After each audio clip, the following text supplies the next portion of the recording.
A brand new Snapshot just released, and although it does have some changes to 1.20, it mostly is focusing on features that will come out before then, including new items for the creative inventory on the Java edition of the game. This is the 22W43A Snapshot. That is the first snapshot in the 43rd week of 2022, and today we're going to be diving into exactly what's in here, and if I'm being entirely honest, need to come to the Bedrock edition of the game as well. Real quick though, consider subscribing if you want to see more of these videos, and also if you want to reduce your risk of house fire, because greater than 99.9% of those happen to people who aren't subscribed to the channel, just like how greater than 99% of changes in this week's beta and snapshot are to do with either the Java creative inventory or the CAMELs on both platforms. The CAMELs have a lot of changes on Bedrock in particular, and let's go through those first, because as you can see, the animation for walking has been changed. In fact, you probably can't see very well the animation for walking, so let's show you it right here. Now the legs are paired so that the left legs move at the same time and the right legs move at the same time. It does look a bit ridiculous, but apparently this is how camels walk in real life, and a lot of people requested it, and so now it's a part of Minecraft. Also, this one's going to hurt to show you, but if you hurt a camel,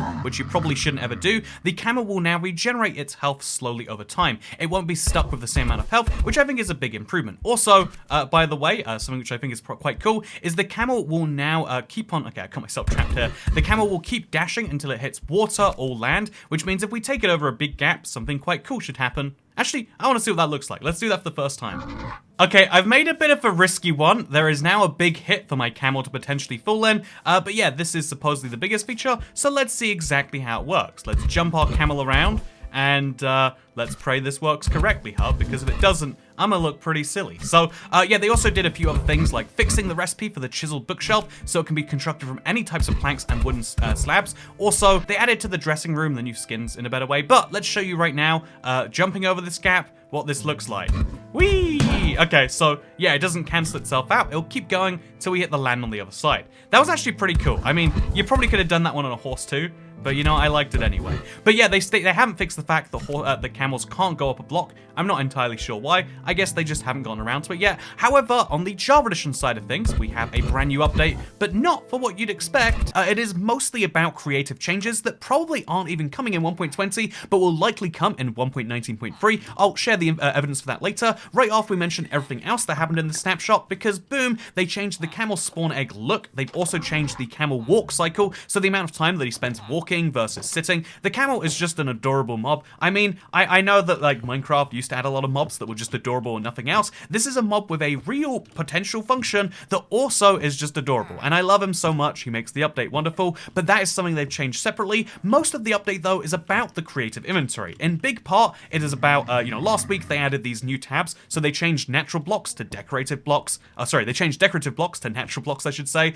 And then we've redstone and transport is just redstone right now. They've done a lot of things like that, but this week they added 2 blocks to the creative inventory that did not exist there before. One of these was on Bedrock previously, and one of these was neither on Bedrock nor Java. So the first one is if we go to spawn eggs, you'll see how alongside all the spawn eggs that exist, you'll also see the mob spawner. It's got this big purple text. Man, I can see colors, I assure you. But it's got this big purple text, as you can see right here, and it means you'll be able to make spawners for something like a camel if you really want to. Previously, you could technically access a spawner block. It's not like it was impossible to find, it's just it was hidden behind commands. Now it is accessible to the end player. Just like how it's accessible, if you really want it to be, to get a dragon egg. I think it's a bit weird okay, so where would you assume you find the dragon egg, right? Maybe in spawn eggs? Well, obviously not there. Maybe in combat or tools and utility? No, the dragon egg is found in functional blocks, which I'm just saying, I feel like that's the weirdest place to put it. In my opinion, you know how there's building blocks and natural blocks, just like on Bedrock? Building blocks, as best I can tell, is anything that comes in stairs and slabs, or the blocks that are clearly man-made, like diamond and gold and stuff like that. Whereas building blocks is anything you find in the wild, usually full blocks, but then also plants and stuff. To me, the dragon egg feels like a clear natural block because it only comes from a natural mob, but nope, the dragon egg is found next to the dragon head, which I guess also makes sense. Like, is the dragon head a decoration or is that a functional block? Actually, wait, why? The dragon head is a functional block, but is the creeper head a functional block? Okay, Okay, the creeper head's a functional block if there are creepers nearby, but is the player head a functional block? There's a lot of weird placements in this. However, something fun you might not know is there are some blocks in Minecraft which are both, this is a brand new thing for last week, but they've been doing more and more of this. Some blocks are found in multiple tabs. So an oak log is clearly a building block, but also it's clearly a natural block, in my opinion, and so it is found in both tabs. A stone block, you know, like found in the wild, you can find a stone block here in the natural block tab, or you can find it all the way down here in the building block tab. Is stone a natural block or a building block? To find that out, you have to search for it, and then it'll say the thing that it... Oh, actually, it says both of them right there, but it says which tabs it's found in, which I think is a really interesting way of doing things. So yeah, lots of things can now be found in multiple tabs. I find that to be fascinating. Do you find that to be fascinating? If you do, you might enjoy what else is found in this snapshot, because if you do, then that's great, but you might also be interested in the idea of, well, what about Bedrock then? And personally, that is my big take from this. So although this is coming in 1.19.3, so it's not even a part of 1.20, I think it is something that we should seriously look at bringing for Bedrock. By the way, why do I think it's coming in 1.19.3? It's because of the fact that last week, I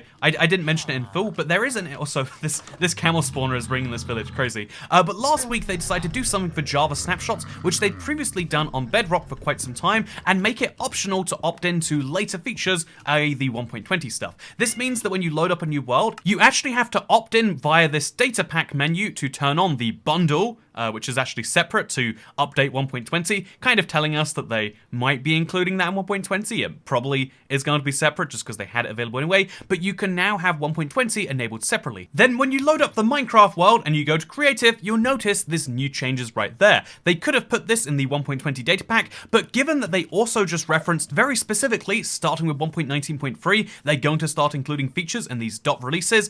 This tells me that this, as soon as they've ironed out the changes in this creative menu, they're going to include it most likely in that 1.19.3 they mentioned by name. Therefore, this is something coming a lot sooner than you might expect, which is really good news if you're, again, I think it's a quality of life change. A lot of people have always asked for quality of life. Here it is. They are making the inventory a lot better for Java players, which I think is a bit of a weird thing. If you are someone who only plays Java, you might be wondering why we would want inventory changes on Bedrock. But if you play Bedrock, you know exactly what I'm talking about here. The creative inventory in Bedrock is one of the weirdest things I've ever seen. Seriously, if you, again, looking at this inventory right here, you can see there's 9 tabs, right? There's, it's kind of weird to split things up. It seems like combat and tools have a lot of overlap, but there are 9 tabs and it's relatively easy to find what you want just by looking at the icon and guessing from that, in my opinion at least.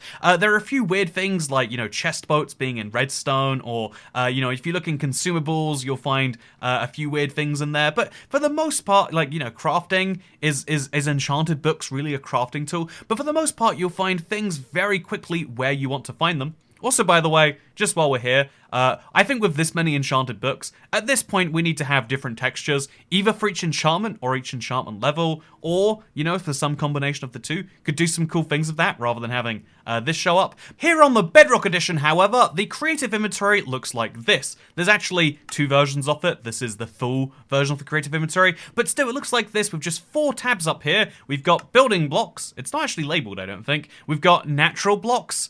We've got the fighting and or armor, and then we've got water buckets, beds, and torches, which is a bit of a weird collection of blocks. There are only 4 tabs for the Bedrock creative inventory, which I guess 5 if you include search, which is just all of the blocks and items all together. And it's kind of ridiculous in my opinion, partially because, again, 4 is just far too few. It's the fewest of any edition of Minecraft has ever had, but also it's the most ridiculous because the only argument I can think of for having only 4 tabs is for better touch UI, right? So you can touch on the tabs easier and know where things are.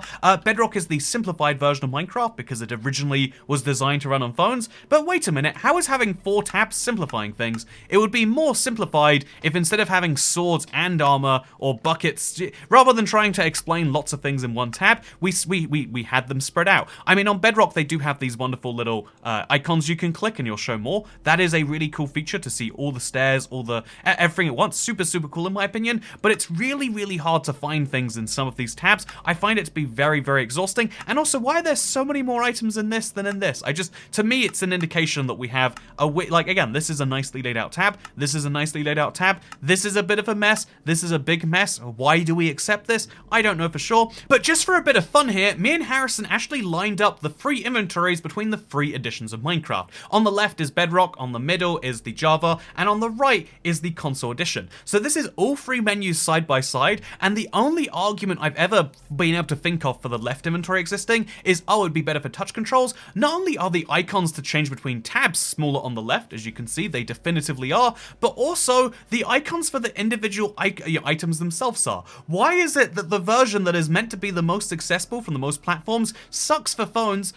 Most people on PC are very confused by it too, and anyone on console, you can see how much clearer that one on the right is. It's got big buttons that are easy to see versus tiny ones that make you have to squint real hard. I think that, although obviously my dream, because I'm a big console edition fan, would be that menu on the right, I don't see why we don't look at Bedrock Java parity. Just yesterday, they took away one of the cool features of Bedrock, the Shattered Savannah iconic green glass, because it was a parity with Java. If we're going to do stuff like that, surely we should add the Java inventory to Bedrock, either wholesale in its existing form, or a setting in the menu where you can turn it on, should you really want to, or even just take the tabs idea, where you have some tabs on top, some tabs on bottom. In fact, if you look right here, we could move that search tab all the way to the right, and then you'd be able to fit all of the space in for bricks, or for grass blocks. All of those extra tabs could fit there, or if we want to, just like how they did crafting on the console, all the tabs are on the left-hand side, we could do the exact same thing with the Bedrock Creative Inventory. I don't know why it's only 4 tabs after all this time. I think there is a lot of improvement that should be done here, and I think for parity reasons, if we're going to improve it on one platform anyway. But to actually be constructive here, how about instead of just saying, like, what if you use some previous designs, here is an idea that will allow you to get the best of both worlds and improve functionality for touch. I think Minecraft have said the cool thing about this snapshot process is they can listen and they can work out what needs to be done. So here is my idea for what could be done on Bedrock. Here's a fun mock-up. What if we take the buttons that allow you to switch between inventory and creative and full creative book? What if we put those buttons way out there on the side? Then you'd be able to have all 8 tabs at the top. To me, this is a better layout than Java or Bedrock or console. You've got all those 8 tabs at the top, and now there are fewer items per tab. What you can do is you can now have bigger icons, which makes it easier to touch, better for mobile players, better for console players who can now see the things they're looking at. Because Bedrock mobile players have to be able to touch the things, console players have to be able to see the thing, and PC players still have access to their wonderful search bar, still have access to all the tabs, and now it's more like the Java edition, which they probably also play. A lot of PC players play both editions, and wow, we could make it better for everyone playing if we spend some time on the creative for Bedrock. I would love to see that. I think in the name of parity, we probably should, and maybe you agree, or maybe you don't. Either way, this update also introduced a bunch of bug fixes for both Bedrock and Java, so that's always positive news to hear. People complain about bugs, people aren't that excited when they hear about the bug fixes, but I think you should be. Also, this was the first week that the new skins have been available for everyone. On the Java, they technically launched just after last week's snapshot, but still just before this week's one, and on the Bedrock edition, it's only been available since this week in the latest beta, and so now it's easier to access the character creator where you can see all of those new skins. FA, and they've got the Sunny, and they're a really great collection of characters, which obviously are very important to Minecraft because a lot of people use default skins only. They only believe in default skins, they don't know how to add their own skin, and those people are going to be excited that they have new default skins, even though Minecraft would prefer that you probably buy some, whatever. What I don't get is we added all these new default skins, but why is it that the old default skins from console still are only available in a legacy pack, which as best I can tell isn't even available in the store? I'm just saying, feels like we already had the skins and we could have put them in there, but that's, that's a point for another time. I think it's good in general that now there are more skins that are free, probably, so I also think it's good that we got a brand new beta snapshot. Obviously, this wasn't the snapshot on beta of our dreams. I think that'll probably be coming in a week or a few weeks, or as long as it takes for them to get good ideas in the game, and yeah, I hope, speaking of getting good ideas in the game, I hope that now is the time that they do listen some more. They said they updated the camel walk animation because of player feedback. Hopefully there are more things like that they choose to throw in the game. I'm looking forward to seeing what comes in these future snapshots, and I'll let you know as soon as they're out exactly what's inside them. Thank you for watching this video though, because I'll see you next time. Goodbye.